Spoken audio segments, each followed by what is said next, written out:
Hey, how's everybody doing? Ninernut coming back at you with another episode covering last Thursday night's interesting defeat of the Seattle Seahawks. Interesting because it was a hard fought game in which there were a lot of horrible calls from the officials, nothing that we're not used to this season, as well as just being a hard fought game altogether. Um, Beating a division rival, which we haven't been able to do this year, but thank God we were able to get it done. So definitely always good to get the victory, as we say, and at the same time knock off the Seagulls, whatever they're called, Seahawks, and a lot of good things going on for us in that one. I think from the start, the way we handled the early drive by Seattle, the takeaway from Malik Mustafa was big. Unfortunately, we didn't turn that into 7. We turned it into 3 points is good, but we know we need to convert more in the red zone than ever. There's been way too many times that we haven't done that. And once again, the positives from this game were the running game. Isaac Gariendo, the rookie, getting 99 yards. Jordan Mason was having a big game until he had that AC joint sprain. I was happy to see. Gariendo in there. We had been waiting for him to be used a lot more all season long, and it was good that they finally had to implement him into the game because of the injuries, which which have been an absolute pain in the neck. But from tough situations come good situations. I was actually happy to see Patrick Taylor in there too. Um, I know he didn't have too many yards on the ground, but I did like the way that he ran the ball. I like having someone his caliber back there. Strong, hefty, big guy. I was happy that they implemented him. And overall, a solid victory. I mean, Deebo goes back to doing what Deebo did. George Kittle, who's been unstoppable all season, dominates with 2 touchdown passes. Juice got involved. Thank God they finally, you know, tossed the ball to Juice, as we're always saying, or as I'm always saying, like a broken record, throw the ball more to him. But whatever the case may be, it was a good victory. Always good to win on the road, win in Seattle, not an easy place to play. And for the most part, that's a good Seattle team. Geno Smith has really turned his career around. He was 30 of 52 for 312. He did throw 2 interceptions, but there was one segment there where he threw that bullet down the field to Tyler Lockett. And, one thing, one aspect of his game that my father and I were noticing is that Geno throws a beautiful ball. He has a great release. So it's really good to see him turn his career around as to where he started with the New York Jets when he was drafted. He was used more as a scrambler at the time, not so much a passer, and then he bounced around to the Giants and various other places, Buffalo, and then found a home in Seattle. So, my hat off to him as he's played really well. One thing the Niners did do really well that I was worried about, they kept Kenneth Walker in place. He only had 32 yards on 14 carries.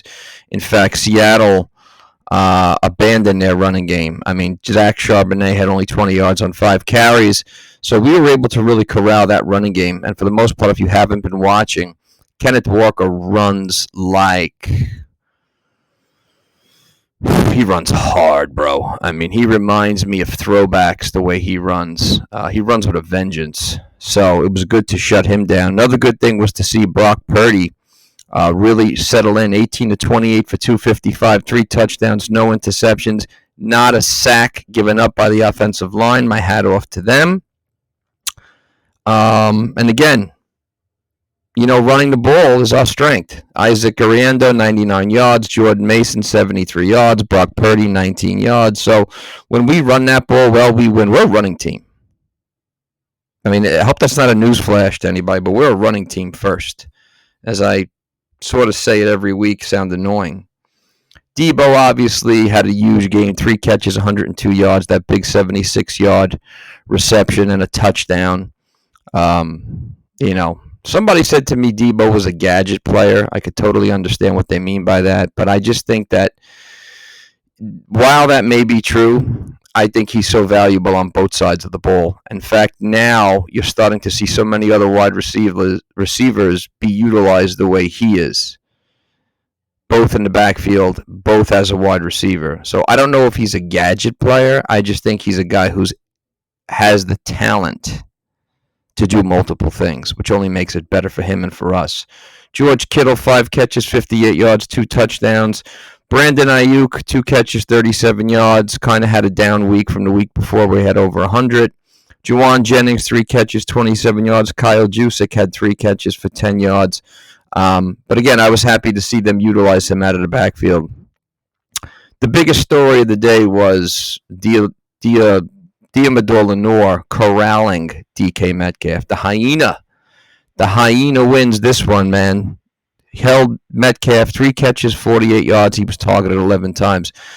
Deommodore Lenoir owns DK Metcalf. I don't care what anybody says. In fact, there was that segment where Metcalf was really angry, went over to, I think it was either the offensive coordinator or the passing coordinator, and just took the headphones off him and just berated him. Deommodore Lenoir is a legit corner. In fact, he may be our best corner right now because Charvarius Ward hasn't played like that so much this season yet. But Lenoir is a legit shutdown corner. Okay? And we've seen him, if you've been watching him through the years, you've seen him evolve. So there is nobody as physical as he is back there. There is nobody as gutsy. There is nobody as ferocious as he is back there. We're lucky to have him, man. I love him. Other than that, we gave up a touchdown to Tyler Lockett, who a lot of people ride off because he's in his 30s. Guy has been a phenomenal wide receiver his whole career. I can't understand why. Noah Fant had 6 catches for 63 yards. Jackson Smith-Njigba, 5 catches for 53 yards. Kenneth Walker had 8 catches, but it didn't feel like it at all. We held them, for the most part, in check on both sides of the ball. Even though they did get 312 yards through the air, we were able to control their big weapons. And that is the mark of a very good defense, I think. Especially one that's lacking a defensive tackle with injuries. On the defensive side of the ball, Fred Warner, 11 tackles. Deommodore Lenoir, 8. Jair Brown, 8. George Odom had a game, 6 tackles. Renardo Green, rookie, had a pick. Him and Malik Mustafa, 2 rookies, both had picks in the game, came up big. I liked what I saw out of Renardo Green. I hope to see more out of him. Nick Bosa had himself a game again. Didn't get a sack, but he was a real nuisance to Geno Smith in that offensive backfield. I was really happy with the way the defense played. I really was, man. I like this Jair Brown in his second year. I think we're seeing good things out of him. I like D. Winters. I like a lot of the things going on. I really do. I was also happy, like I said, we didn't give up a sack. That was a big one. Actually, I'm sorry, we did get a sack. Sam, I always butcher this dude's name, Akuyewi Nonu. Guy's playing hard, man. Guy's playing good. Got some good special teams going, right? Deebo averaged 52 yards. Got 52 yards on 2 kick returns. And filling in for Jake Moody, Matthew Wright was 3 of 3. If you weren't watching, Matthew Wright lowered his shoulder at the end to take out Charbonnet, who returned a hell of a touchdown earlier in the game and hurt his shoulder. I don't think it's anything serious, although the Niners have signed Anders Carlson, I believe, who was once a Green Bay Packer, to the practice squad in case Wright cannot go. for this upcoming game against the Kansas City Chiefs. Looking at some of the game stats for this one, I always like to break the team stats down a bit. Once again, our 483 total yards to their 358. Our yards per play, 7.9 to their 4.9, averaging 3 yards more than them. That's huge. That's huge, especially for a run-first offense. That's huge. Obviously they had more passing yards than we did, 306 to 255. A little bit of that was desperation time, though. Yards per pass has been interesting. Our 9.1 to their 5.8, which goes to show you that Brock Purdy is really, this season, as we said, added a different aspect to his game where he's airing it out more and deeper, taking more chances downfield, as well as adding that nice little run game to his repertoire of skills. Running the ball, it's all us, 228 to their 52. And again, when we outrun teams, we win. When we hold teams under 100 yards running the ball, we win, for the most part. Red zone, 3 of 5 to their 2 of 3. Penalties, another big area that we've had to work on. 5 penalties to their 9. The Seahawks did turn the ball over 3 times. 2 interceptions from Geno Smith and a fumble.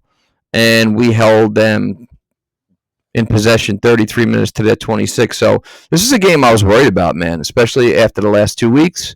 But again, when you go into a place like Seattle and you get a win the way we did, playing all the way through 4 quarters, dealing with terrible refereeing. Did anyone see the various holdings on Nick Bosa? Did anyone see that terrible call where they said the ball off the punt did not touch their kick returner when it clearly touched the thumb? Refereeing's been terrible, okay? All year long, and not just in 49er games. Refereeing's been terrible. If you watched the Jet game this past Monday night, it was absolutely catastrophic. But I digress back to San Francisco. So again, a solid win. We needed it. We're tied for first. Well, actually, we have first place right now because we have the advantage over Seattle at 3-3. The West is going to be very interesting all year long. I mean, Los Angeles is 1-4. They're not scoring points. Arizona dropped a big one this week to who did Arizona lose to this week? They didn't even show up, to tell you the truth. I forgot who they lost to this week. Let me and I was watching the game too because I was curious to know how they were going to the Packers. They dropped 34-13. They did not show up after they won against us the week before. They fall to 2-4. So the West is up for grabs right now. And just looking at the NFC, obviously Minnesota is the top dog record-wise, but I think the top dog altogether right now is the Detroit Lions, who are playing really on a high note, and they're going to be tough to beat. And at this point right now, pound for pound, I mean, look, I'll put us up against anybody and we'll win, but like I said, I think we have to really start to hit our stride. I hope last week's victory did that because upcoming this week is the rematch against the Kansas City Chiefs, the undefeated Kansas City Chiefs, who have had 2 weeks off after their victory last Monday night against the New Orleans Saints, and they're well rested. They're on their 3rd running back, Kareem Hunt, which doesn't really matter, along with Carson Steele. They could have the hunchback of Notre Dame back there running the ball, and it won't matter because, like us, they find a way to really utilize their running game. They're a well-coached team on both sides of the ball. Not having a number 1 wide receiver does not seem to be an issue with them, as Juju Smith-Schuster had a huge game last week, 9 catches, over 100 yards and a touchdown. Mecole Hardman, Xavier Worthy, Travis Kelce, they find a way to get it done, and I think it all starts with Patrick Mahomes. So I will say this for our upcoming game against them. There's ways Kansas City is beatable. If you haven't been watching them this season, there have been various times where, the refs were a little generous with them, but at the same time, the opponent had them on the ropes, didn't really close them out. What I mean is the Atlanta game, Atlanta had them on the ropes for a little bit. New Orleans kind of was, for a couple of quarters, was competitive in there. But I think, again, the way to beat them is nothing that's very Jedi-like. You obviously have to force Patrick Mahomes into throwing an interception, which he's done various times this year, surprisingly. You have to really Find a way to hands up in his face. You got to penetrate that offensive line. And you can't allow him to extend plays. And most importantly, you have to shut down that running game at the line of scrimmage. You can't have these guys pounding the ball down your throat because it's going to be a real problem. Now, when I say that, I think about our defensive line, for the most part, has withstood the injuries to Javon Hargrave. But at the same time, I'm wondering if we're going to make a move at the trade deadline to further solidify the defensive line. Although Malik Collins has been playing great. Kevin Givens has played the best of his career. Leonard Floyd had a really good game last week, did not have a sack, although I would like to see more out of him. I would also like to see more out of Robert Beal as one guy I really would like to see more of, although in the stats he has increased in terms of tackles. But again, I think that I'm wondering if we're going to make a move for another defensive player. Now, as we speak, Hassan Reddick, the defensive end who was traded from the Eagles to the Jets, is currently seeking a trade away from the Jets. He has not suited up due to a contract issue, and I'm wondering if that's something that the 49ers have on their map. I don't know, but I think another defensive player wouldn't hurt. It also helps that eventually we'll get Dre Greenlaw back. Hopefully Shavarius Ward can return to his last season self, right? And we'll get Talanoa Huffanega back eventually. So I just think that in terms of being more of a threat, shutting down the passing game, we could use. I think you can always use another pass threat. So I'm wondering if it's a move that John Lynch is thinking about making.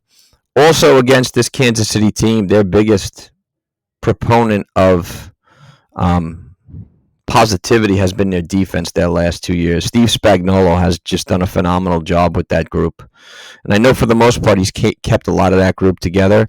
But, Chris Jones is, I think, the cog that makes that defense go. He's by far one of the most disruptive and the best defensive tackles in football. So it's going to be interesting to see him match up against us.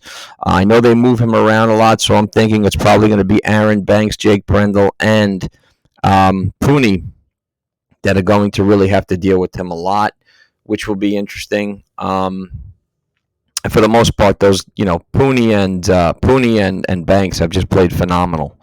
So it's not going to be an easy game. They're going to, the Chiefs do what they do. They use their players accordingly. Mecole Hardman, Xavier Worthy. They use these guys various different ways, and you always have to expect the unexpected when you're going up against Patrick Mahomes and Andy Reid. What I do think, though, is in our favor is the fact that Mahomes has thrown picks this year, and I feel that if the game is left in his hands and the run game is shut down, I like our chances better in that situation than I would if that wasn't the case, because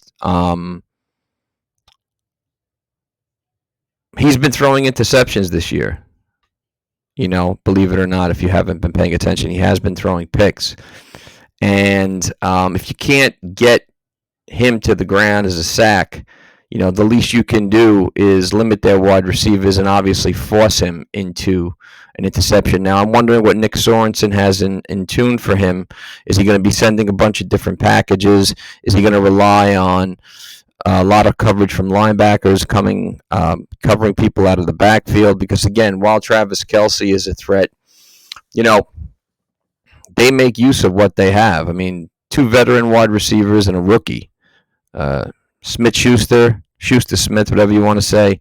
Mecole Hardman, and, of course, Xavier Worthy. So I'm wondering what Nick Sorensen's going to throw at him. I'm wondering, are we going to see a lot of blitzes? I doubt it. So, I think if we can really do what we did against Seattle, even though they're 2 different teams, I think we'll have a lot more luck. Because I think Mahomes is really good under pressure and good on the run, has that ability, much like Kyler Murray does, to make decisions while in stride and therefore do better with that. So one of the aspects I think is really important is to hold the ball offensively against this team. Control the clock as much as you can, limit the penalties, convert on third downs. All the pragmatic parts of the game that you really have to have in order to beat this team. Because we know you don't give the Chiefs a second chance. We know they're a real good third and fourth quarter team. They're a come from behind team if they need to be, but they're beatable.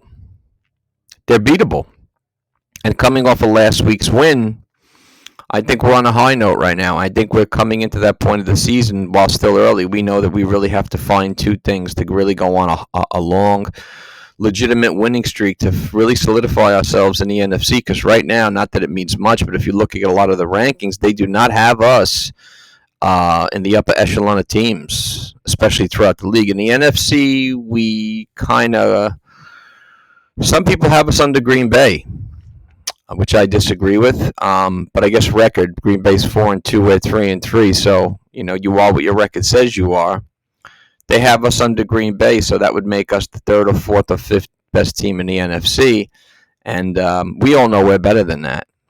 So the one thing I'm hoping we don't have other than a loss is an absolute blowout. I think a blowout from Kansas City would really hurt for a lot of reasons. Obviously, it's the fourth loss of the season, and obviously it's another loss to a rival. And while it wouldn't mean the end of the season, it definitely would put a damper into things because it would be very unexpected for us to get absolutely obliterated in that game. I don't think that's going to happen though at all. So this is never an easy game to win.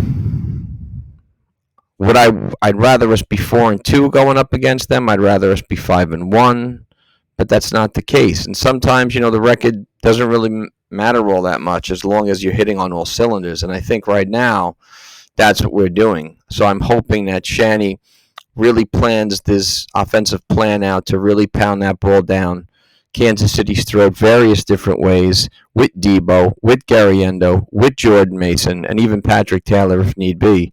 And doesn't come out so pass happy as he did against the Arizona Cardinals. Comes out more balanced, more pragmatic like he did against Seattle, which is a pretty good defense, by the way. And, really utilizes ball control and the run game first to set up the pass, because I think that's the way to beat this Kansas City team, to outpound them early on, get in front, stay close, and then really turn it on. Because for the most part, I always feel that we're a second-half team a lot of the time, especially last week's win.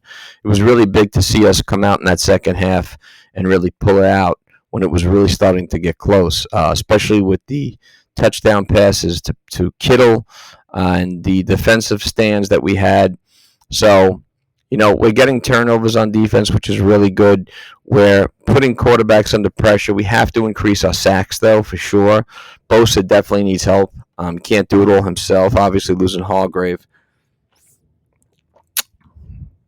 hurt. But that's why I go back to, do we add another defensive player on the line as help for this defense, which would be interesting, because then you question, well, okay, now let's just say for argument's sake, you have Hassan Reddick and you've got Leonard Floyd. How are we utilizing these guys? Well, Floyd's been used mostly so far like a defensive end. You can keep him there and use Reddick, obviously go with the 4-3 and use Reddick more as a, blitzing linebacker, which would, I guess, make a lot of sense. But of course, then you say to yourself, all right, but then you're kind of exposing things, because we know Devondre Campbell doesn't have the best coverage skills, but that's the gamble you take when you blitz. Plus, I think that the way the defensive backfield is playing so well this season, those are gambles you take for sure. So it'll be interesting to see what we dial up against this team. I just know it's going to be a nail-biter all around. I don't see it being a blowout. If we blow them out, it would be wonderful.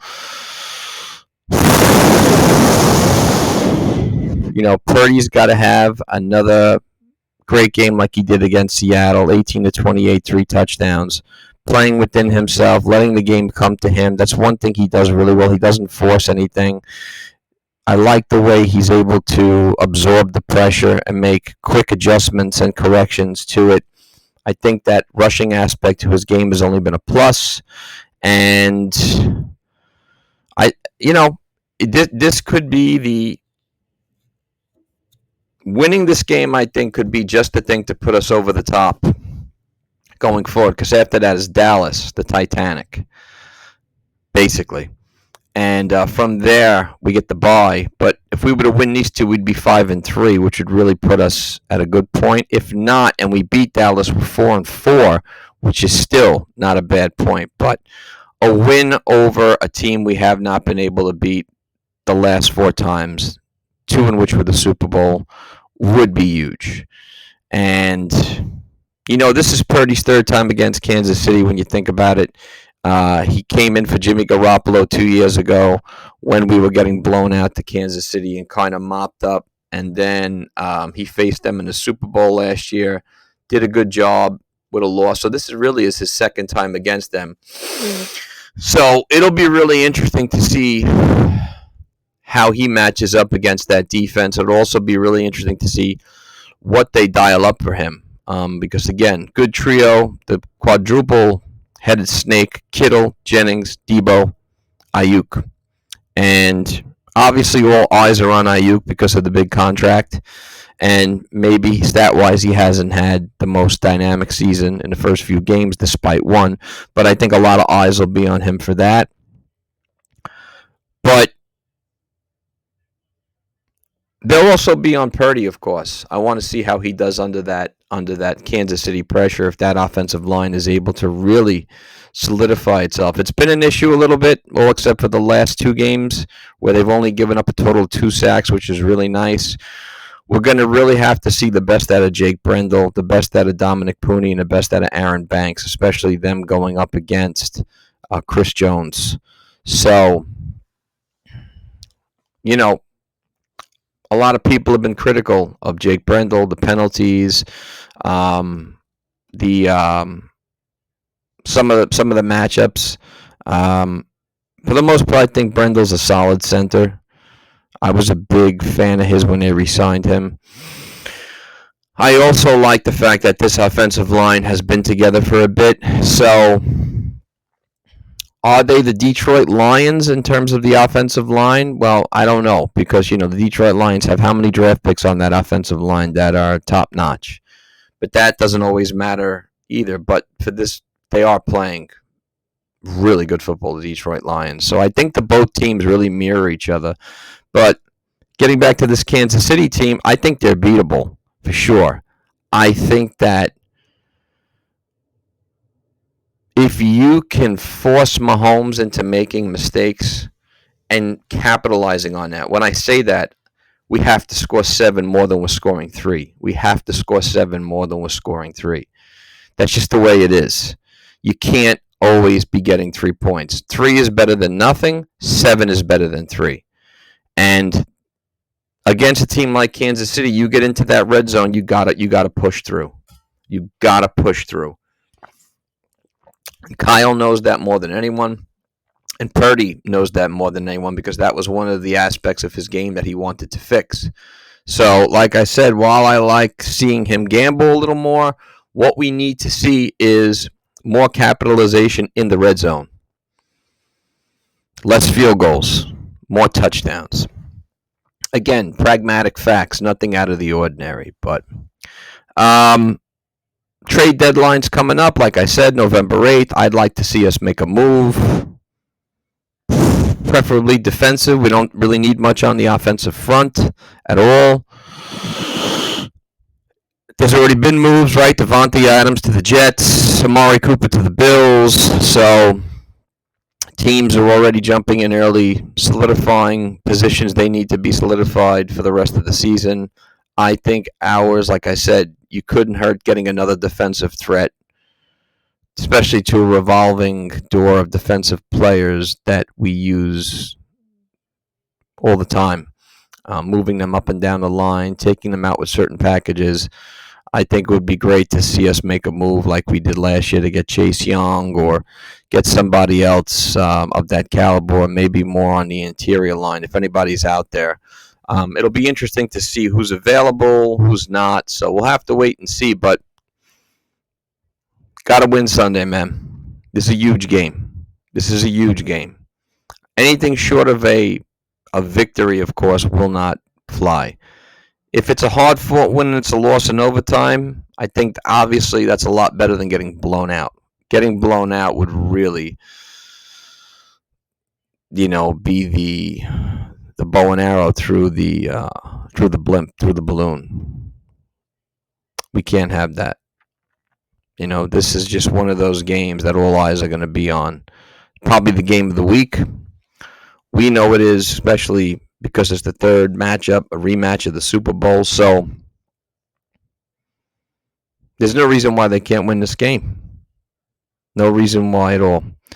All right, Ninernut is out. I will be coming back at you with some more content. Please check out the other videos. I appreciate you guys for listening and following. If you haven't been following, please subscribe to the channel. Peace and God bless.